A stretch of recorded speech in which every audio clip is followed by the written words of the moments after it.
Жалбырак ТВ каналында жаңылыктар түрмөгү менен күн бүгүн программасы. Студияда мен Тимур Владислав. Саламатсыздарбы?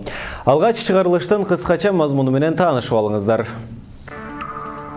Президенттин аппараты педофилдердин укугун коргоп калганбы? Эми педофилдер жоопкерчиликтен оңой кутулат. Итке калпак кийгизгендерге депутаттар нааразы. Ит модасын уюштургандар элден кечирим сурап жатышат. Депутат Салянованын инисин өлтүргөндөр кармалды. Шектүүлөр карактоо аракетин кылган дешүүдө. Токмокто 13 жашар кыз көз жарды. Бул тууралуу Чүй облустук төрөт үйүнөн билдиришти. Окуучу кыздын төрөтү мөөнөтүнүн өтүп бараткандыгына байланыштуу аны операция аркылуу төрөтүшкөн. Учурда ымыркай менен 13 жаштагы эненин абалы жакшы деп айтылат маалыматта. Белгилей кетсек, Чүй облустук төрөт үйүндө өспүрүмдөр көз жарган учур биринчи жолу катталып жаткан жок. 3 жыл мурун 14 жаштагы кыз төрөгөн. Мындай учурда төрөт үйүнө тартип органдары чакырылып, жаш энеден түшүнүк кат жаздырылып алынат. Бул жолу ошондой болду дейт төрөт үйүнүн башчысы. Эне баласын өзү өстүрүп, өзү карап жаткандыгы, төрөлгөн ымыркай кыз бала экендиги айтылат. Ал эми көз жарган кыз апасы жана өгөй атасы менен жашай тургандыгы аныкталган. Кыздын кош бойлуу экенин апасы билгенден кийин мектептен алып, үйүндө окутуп жаткан. Кечээ 27 декабрда түштөн кийин Ош шаарынын 61 жаштагы тургунунун үйүндө өлтүрүп, үйүн өрттөп жиберген кылмышка шектелип, анын коңшусу кармалды. Бул тууралуу шаардык ички иштер башкармалыгынын маалымат кызматынан билдиришти. Эсиңиздерде болсо 26 декабрь күнү шаардын Ош көчөсүндө жайгашкан тамдын чатыры өрттөнүп, үй ээси каза тапкан. Маркумдун бетинде тактар, көкүрөгүнүн сол тушунда миздүү нерсенин изи табылган. Анын 56 жаштагы жубайы оорукананын жандандыруу бөлүмүнө жеткирилген. Кылмышка катары кармалган маркумдун коңшусу 25 жашта. Ал көрсөтмөсүндө өз үйүндө ичимдик ичип отуруп, андан соң коңшусун тоноо максатында үйүнө баргандыгын айткан. Шектүү жаран үй ээси менен мушташып жатканда бөлмөдөгү от жаккан меш кулап кетип, өрт чыккандыгын айтып берген. Чүй облусундагы Кегети айылынын Исаев атындагы орто мектебинин 7-8 классынын окуучулары генератордон чыккан түтүнгө ууланып ооруканага түштү. Бул туурасында Саламаттык сактоо министрлигинин маалымат кызматынан кабарлашты. Маалыматка караганда 7-8 класстын окуучулары электр жарыгы жок учурда мектептин спорт залында генератордун жардамы менен дискотека уюштурушкан.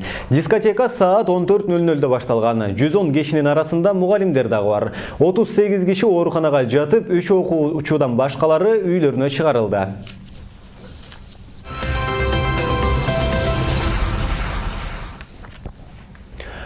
Жогорку кеңештеги Атамекен партиясынын депутаты Аида Салянованын иниси Улан Саляновдун өлүмү боюнча шектүү киши кармалды. Мындай маалыматты бүгүн эртең менен Ички иштер министрлиги жарыя кылды. ЭО аттуу шектүү жаран 1986 жылы туулган, Бишкек шаарынын тургуну, шаардык милициянын убактылуу кармоочу жайына камалды. Анын жанына Саляновго Саляновго карай атылган Макаров тапанчасы 17 огу менен бар экен. Шектүү суракта күнөөнү мойнуна алган. Учурда курал экспертизага жөнөтүлүп, иликтөө иштери улантылып жатат.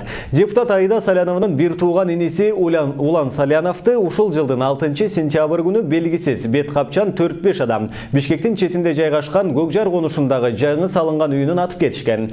Ички иштер министрлиги кандуу окуядан бир аз убакыттан кийин эле дароо бул иште саясий буйрутма жок деген маалымат таратышкан. Бирок Аида Салянова ноябрь айынын аягында жогорку кеңештен иш жай иликтенип жаткандыгын билдирген.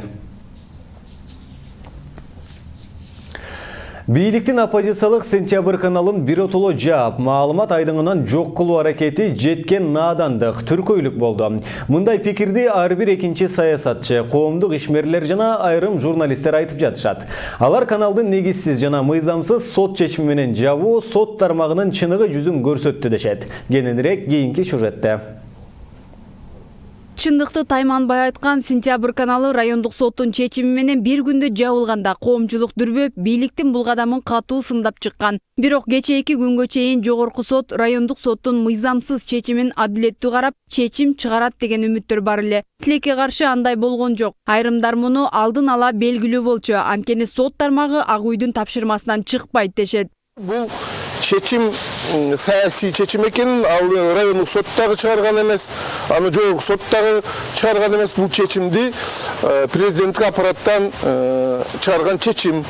Bir acıdar var, ошол acıdar айткан чечим. Ошон үчүн албетте жогорку соттагы муну жокко чыгара албайт болчу райондук соттун чечими. Бул деген биздин сот системасы азыркы ушул режимдин тушунда толук бойдон чөнтөк сот деген системага айланганын далили бул. Каналды биротоло жабуу тууралуу жогорку соттун чечимине айрым депутаттар да таң калды. Алар соттор мынчалык пастыкка, мыйзамсыздыкка барышпайт дешкен. Сентябрь телеканалынан бийлик абдан коркуп кетти. Анткени булар кемчиликтердин бардыгын элибизге көрсөтпөй, бир гана жакшы жактарыбызды, артыкчылыктарыбызды гана элибиз көрүп турса, бизди мактап турса деп ойлошот. Кичинекей бир жеке менчик телеканалдан сентябрдан акыркы бир 2-3 айдын ичинде эле эл ичине ооз калынып, популярдуу болуп кетиши, мисалы бизге окшогон адамдарды чыгара башташы, биз чындыкты айта башташыбыз, ушул баарын мындай коркутту да. Ал эми жеке менчик телеканалдарды соттун жапканы мыйзамсыз. Булар эми барып эле баса калып эле, монтип эле жаап, анан сот чечим чыгарып коюп, нормалдуу мамлекетте мындай болбойт да. Укук бар мамлекетте, мыйзам иштеген мамлекетте мындай болбойт. Бирок биздин өлкөдө азыр кызыктуу акырда ал түзүлүп калды. Бийликтин сөз эркиндигине кысым кылышы акыркы 4-5 жылда күч алып, демократиялуу өлкө катары Кыргызстандын атына шек келтирди дегендер арбын. Мындай терс адатты жаңы бийлик кайталабашы керек. Антпесе арты жакшы болбойт деп эскертүү иретинде кулак кагыш кылгандар да бар. Сот тармагы бийликтин колунда экени дагы бир жолу далил болду. Анткени мына жогорку сот сентябрды жаап салды. Бул деген сөз эркиндигине кысым кылганы, биздин бийликтин кысым кылганы. Буга чейин дагы көп журналисттер жабыркады. Андан тышкары гезиттер да жабылды, телекомпаниялар дагы жабылып атат бүгүнкү күндө. Мен оюмча бул биздин Кыргызстаныбыз сөз эркиндиги менен билинчи эле бүгүн демократиянын мындай жабышы деп койсо болот. Демократияга чоң мындай кулп уюлуп койгондой эле болуп атат. Ошондуктан мен ойлойм, бийлик эсине келип, бул нерселерди токтотуш керек. Атамбаев кеткен менен ал түзгөн система иштеп жатканы Жээнбековдун ишине дагы залакасын тийгизбей койбойт дешет айрым саясатчылар. Ал эми сот тармагын толугу менен өзгөртүп, деполитизация кылуу учурдун талабы дейт укук коргоочу Рита Карасартова. Бул жерде 4-5 ор койгон мыйзам бузулуп атат. Ошого карабастан көздү жумуп алып эле баягы бийлик айткан нерсени аткарып аткан. Бул сот үчүн чоң көрсөткүч да. Соттор мындай эгемендүү, көз карандысыз болуш үчүн алар күндө күрөш жүргүзүш керек. Биз азыр күрөш эмес, тескеринче канчалык бийликке багынып берүү, канчалык андан да ашып чеккен бир чечим чыгарып алсакпы деген нерсени көрүп атабыз да. Бул туура эмес нерсе. Анткени себеби бул деген адилеттүүлүктөн алыстатат, акыйкаттыктан алыстатат. Адам бир кайсы бир мөөнөткө чейин чыдайт. Ана бир күн болбосо бир күнү жарылат да. Бул туура эмес маселе. Мен Канал жабылган 3 ай аралыгында Жалбырак ТВ деп YouTube'дан ишмердигин улантып келет. Көрүүчүлөр издеп көрүп, рейтинг мурдагыдан да өстү. Учурда Жалбырактын YouTube каналында катталгандардын саны 100 миңге жетип, материалдарыбызды күн сайын көргөндөр 150дөн ашып жатат. Бул биринчи кезекте элдин чындыкты көргүсү келгенин түшүндүрөт. Президенттик аппарат педофилдердин укугун коргоп калганбы? Мындай маселени депутат Аида Салянова жогорку кеңештин жалпы жыйынында көтөрдү. Өткөн жылы Аида Салянова педофилдерге жазаны күчөткөн мыйзам долбоорун демилгелеп, ал депутаттардын колдоосуна ээ болгон. Бирок президент аталган мыйзамга каршы пикирин билдирип, вето койгон. Депутат мыйзамдын зарыл экендигин айтып, мыйзамдын өтпөй калышы президенттик аппарат кызматындагылардын саясий кызганычы деп баалады. Урматтуу депутаттар, билесиздер, ноябрь айында биз бир жакшы мыйзам кабыл алганбыз. Бул педофилдердин, кичинекей балдарга зордук, зомбулук көргөзгөн жарандардын жоопкерчилигин күчөтүү маселеси каралган. Эң негизги маселе ошол маселе болчу. Мыйзамда тилекке каршы ошол мыйзамга бүгүнкү күнү президент вето коюптур. Мындай каршы нуктагы пикир президент Атамбаевдин учурунда дагы болгон. Мен ошон үчүн ойлойм, азыркы келип аткан каршы пикирди даярдагандар мурун иштеген адамдар, ошол эле баягы инерция менен гектин чегинен чыга албаган, дагы эле баягы бут тосууга багытталган иштери, өч алууга багытталган болгон ишин ошого жумшаган адамдар отурат деп ойлойм да. Анткени ушундай заключение даярдаган адамдар жаңы президентке эч качан жакшылык каалабайт, жакшы көрүнсүн дебейт. Анткени баарыңыздар ошо заключениени алып, ошо ветаны алып окуп көрсөңүздөр болот да, эмне жөнүндө жазылып аткан. Эми педофилдердин укугун ойлонуш керек экен. Аларга исправленияга мүмкүнчүлүк бериш керек экен. Кеп кенедей балдар жөнүндө болуп атат. Каяктагы исправление? Бул педофилдер жөнүндө кеп болуп атат. Эмне жөнүндө жазып атканын ошол адамдар өзүлөрү деле жакшы түшүнбөй атса керек деп ойлойм да. Ошон үчүн эми жаңы президент, жаңы кадрдык саясатты бул эми априори ушундай болуп келген. Мен ойлойм, ушул маселеге көңүл бурса, баягы эски приоритеттер менен иштебей, андан көрө иштин кызыкчылыгын караса деген ниетти айткым келет. Бүгін Жогорку кеңештин жалпы жыйынында биринчи вице-премьер-министр Аскарбек Шадиев, вице-премьер-министр Дайыр Кенекеев жана маданият министри Султан Жумагулов ант берди. Ант берүү аземине президент Сооронбай Жээнбеков катышты. Президент кирип келгенде төрага депутат Строкованын сөзүн токтотуп койду. Жогорку кеңеште эле мамлекеттик бийликтин бир бутагы, андыктан эл өкүлүнүн сөзүн бөлүп коюу регламентке жана мамлекеттик деңгээлдеги этикага туура келбейт. Андыктан жаш депутат Жанар Акаев мындай көрүнүштөр экинчи кайталанбашы керектигин эскертти. Айтайын дегеним өзүбүз жөнүндө, мына азыр эле президент парламентке келип кетти. Президент менен премьер-министр кирип келгенде биз коллегабыздын микрофонун мындай өчүрүп койдук да. Парламент негизи өзүбүздү сыйлашыбыз керек. Сөзүнүн жарымынан бөлүнгөнү бул туура эмес болуп калды. Анткени биз эл өкүлүбүз, бийликтин эң негизги бир бутагыбыз. Президент мырзаны мен жакшы билем, ага деле айтса 1 мүнөт күтө турмак, же президент отургандан кийин деле ал депутаттын сөзүн угуп туруп, андан ары сөзүн бөлбөй, мындай токтотпой улантышыбыз керек деле деп ойлойм. Мындан ары менимче мындай кайталанбаш керек да. Эртең дагы башка министрлер, вице-министрлер өзгөрөт. Ант берген келгенде президент, премьер-министр кичине күтө турушу керек, же болбосо депутаттын сөзү бүткөндөн кийин, анан кийин мындай болбосо депутаттан сураш керек, сиздин сөзүңүздү бөлүп, ант берүү аземин өткөрүп алгандан кийин кайра улансак болобу десе, депутат эгер макул десе, анда ошондой болуш керек. Анан биз өзүбүздү сыйлабай, кире калса тура калып кол чаап сөзүбүздү бөлгөнүбүз бул мындай жакшы эмес да. Ансыз дагы бир аз кадырыбыз кетип атат. Ушундай моменттерди биз жакшы карашыбыз керек деп ойлойм. Итке калпак кийгизилгени интернетке тараган сүрөт Бишкек парк борборунда өткөн Dogs Fashion Show 2018 аттуу иттердин мода көргөзмөсүндө тартылган.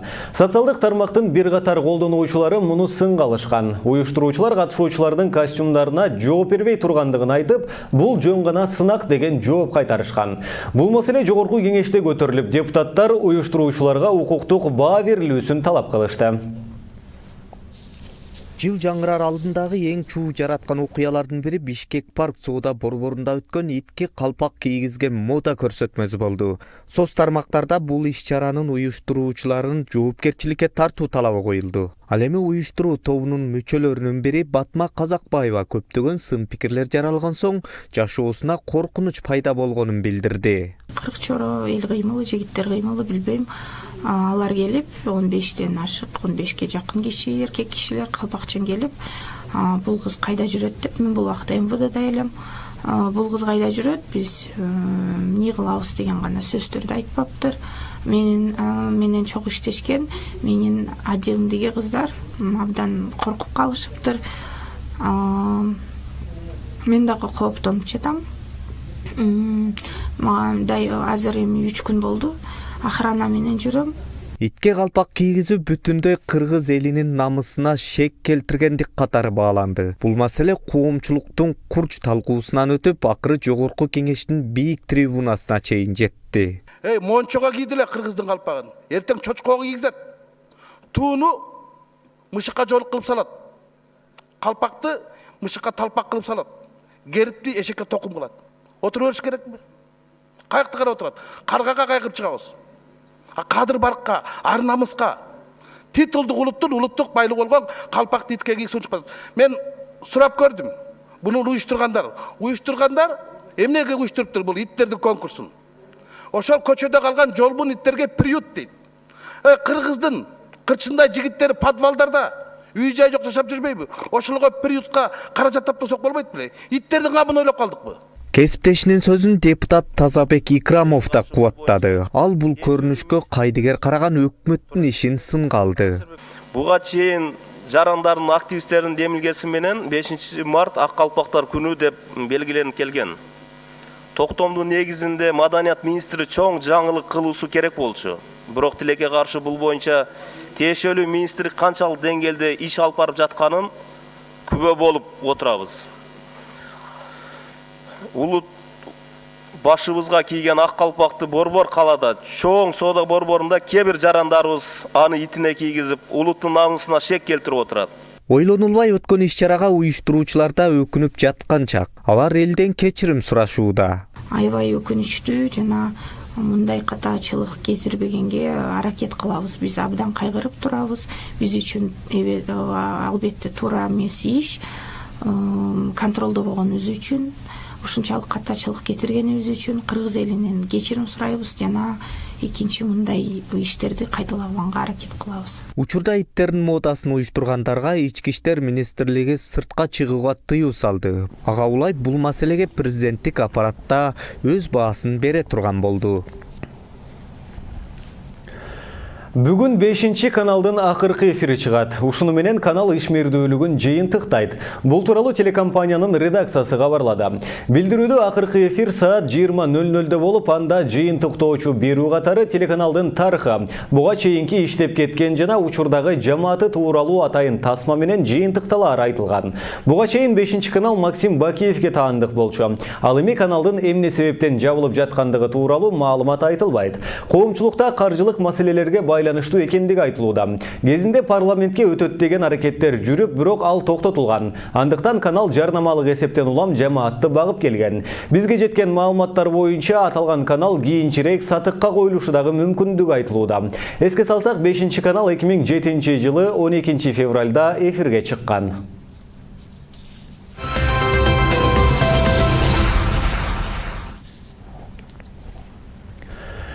Бишкекте өткөн президенттик балатыга Дача суу айылындагы учак кырсыгынан жабыркаган үй бүлөлөрдүн балдары катышты. Ошондой эле АКШдагы хоккей турниринде баш байгени жеңген жаш спортчулар дагы күбө болушту. Президент Сооронбай Жээнбеков балдардын келечеги, коопсуздугу жана билим алышы үчүн улуулар жооптуу экендигин эске салып, ал эми жаш балдарга талыкпастан билим алууга чакырды. Президенттик балатыга өлкөнүн ар тарабынан 1100 окуучу балдар катышты. Чакырылгандардын арасында мыкты окугандар, олимпиадалардын, эл аралык сынактардын жана мелдештердин жеңүүчүлөрү, балдар үйлөрүнүн тарбиялануучулары жана мүмкүнчүлүгү чектелген балдар катышты. Ушуну менен бүгүнкү чыгарылышыбыз соңуна чыгат. Кечиңиздер көңүлдүү улансын, сак саламатта туруңуздар.